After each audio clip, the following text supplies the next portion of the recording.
56 days ago, my wife kidnapped our children. She is now keeping them hostages and she is asking for a ransom.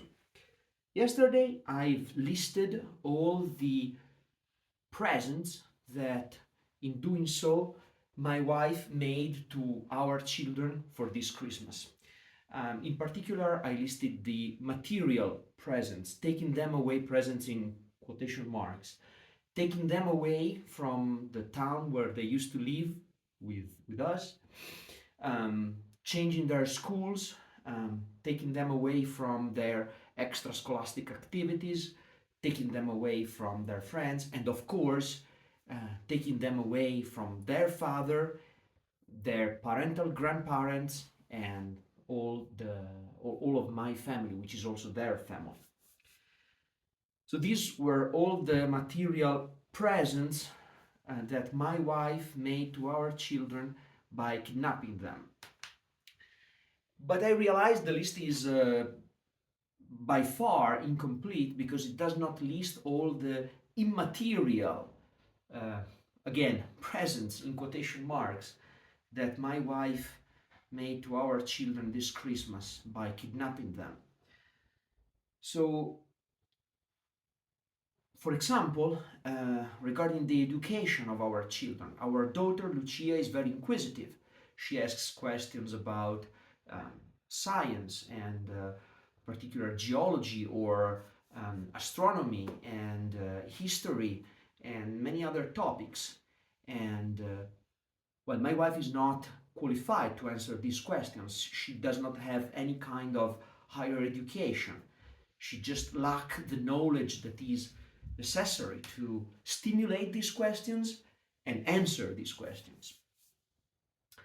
On the contrary, I've been spending a lot of time discussing with my daughter. She's been asking me many questions over the years, and I feel like I have stimulated in her the curiosity that she now has.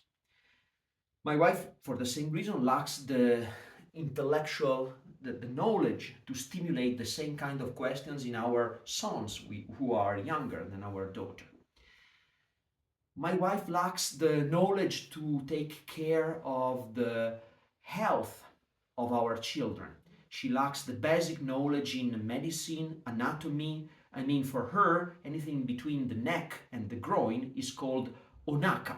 It's the same. It could be the heart, the lungs, your shoulder that are painful. That is all onaka in based on her primitive knowledge of anatomy and medicine and so on. And once again, this is due to the lack of a higher education, but also of curiosity, of lack of interest in reading on her side. For me, the opposite holds true.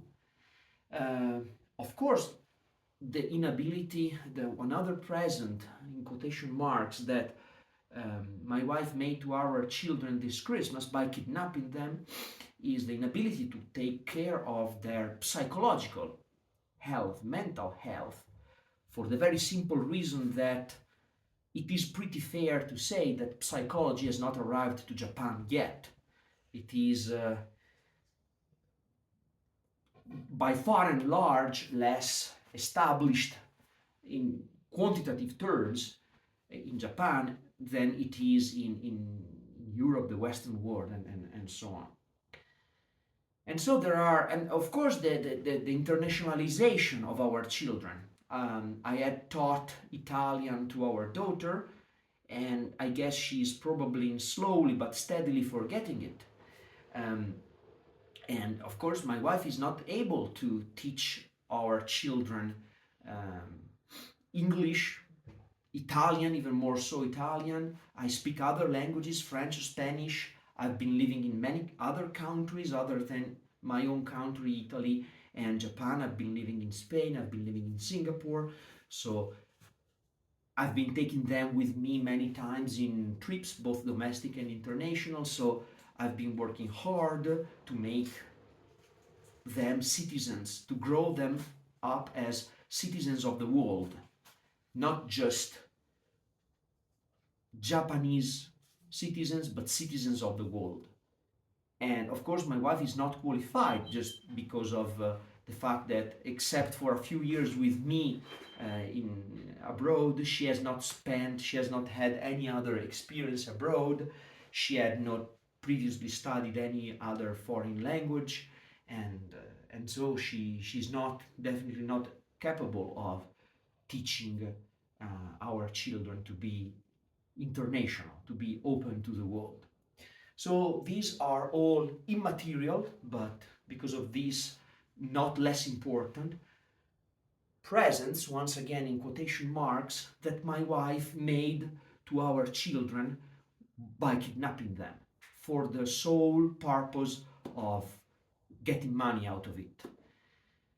And so, once again, like I conclude today, like I concluded yesterday, I simply have no words to describe what is happening. So, thank you for listening.